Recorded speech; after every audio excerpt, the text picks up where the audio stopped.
नमस्कार मंडळी. छोट्या पडद्यावर मराठी वाहिन्यांमध्ये टी-आर-पीची मोठी स्पर्धा पाहायला मिळते. कधी काळी टी-आर-पी यादीत पहिल्या क्रमांकावर असणारं झी मराठी आता 6व्या ते 7व्या स्थानावर आहे. तर 3ऱ्या ते 4थ्या स्थानावर असणारं स्टार प्रवाह गेली 5 वर्ष पहिल्या क्रमांकावर जाऊन बसले. त्यामुळे टी-आर-पीमध्ये वर येण्यासाठी आणि आहे त्या स्थानावर टिकून राहण्यासाठी या दोन्ही वाहिन्या प्रचंड मेहनत करताना दिसतायत. गेल्या काही महिन्यात या दोन्ही वाहिन्यांवर अनेक नवीन मालिका सुरू झाल्या, ज्यामुळे काही जुन्या मालिकांनी निरोप घेतला. आता अशाच काही मालिकांसाठी झी मराठीने तिच्या लोकप्रिय मालिकांच्या वेळामध्ये बदल केला.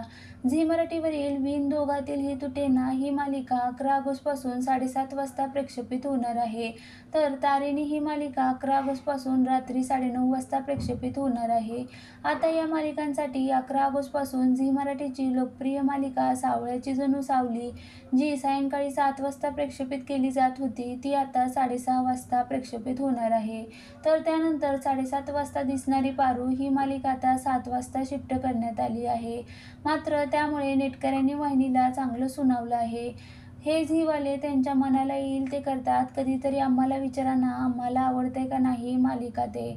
चांगल्या मालिकेची वेळ बदलून पुन्हा तिला 6:30ला टाकलं. आता ती सिरियल कोण पाहणार? तिचा टी-आर-पी कमी होणार, मग ती पण बंद करणार का? का चांगल्या टी-आर-पीची वाट लावताय सारखे टायमिंग बदलून? झी मराठी दर 2 महिन्यांनी मालिकेच्या वेळा बदलतात. अशाने कसा येईन टी-आर-पी? उगीच नाही प्रेक्षक स्टार प्रवाहाकडे आकर्षित झाले, अशा अनेक कमेंट्स करत झी मराठीच्या पोस्टखाली प्रेक्षकांनी आपली नाराजी व्यक्त केली आहे.